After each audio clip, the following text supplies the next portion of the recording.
இன்றைக்கி ஒரு சின்ன கதை என்னன்னு பார்த்தீங்கன்னா, ஒரு குளத்துல நிறைய மீன்களும் தவளைகளும் ரொம்ப சந்தோஷமாக வசிச்சு வந்தது. ஒரு நாள் ஒரு சலவைக்காரர் அந்த குளத்துலேருந்து ஒரு அண்டா நிறைய தண்ணி எடுக்கிறாரு. எடுத்து அப்போ பார்த்தீங்கன்னா 2 தவளைகள் தெரியாமல் அந்த அண்டாக்குள்ளாரி மாட்டிட்டு, என்ன இப்படி அண்டாக்குள்ளாரி மாட்டிட்டோமேன்னு சொல்லி தவளைகள் யோசிக்கவும், உடனே அந்த சலவைக்காரர் அந்த அண்டாவை அப்படியே கொண்டு அடுப்பில் வச்சு வேகமாக தீப்பற்ற வைக்கிறாரு.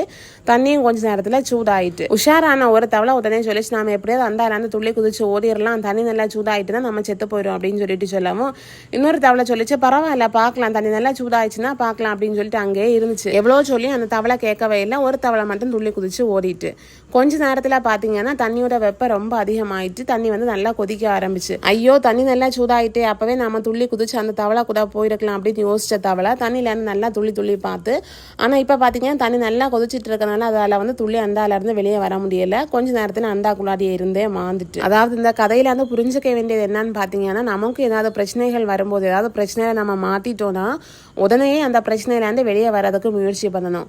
அந்த மாதிரி முயற்சி பண்ணோம்னா முதல் தவளை துள்ளி குதிச்சு ஓடின மாதிரி நம்ம ஓடிடலாம். இல்லை பொறுமையாக பார்த்துக்கலான்னு விட்டோம்னா அந்த 2ஆவது தவளைக்கு நேர்ந்த மாதிரி தான் நம்ம நிலைமை ஆயிரும். அதனால ஏதாவது பிரச்சனைகளில் நம்ம மாட்டிக்கிட்டோம்னா உடனே வெளியே வர முயற்சி பண்ணுறது ரொம்ப நல்லது. தேங்க்ஸ் ஃபார் வாட்சிங். பை.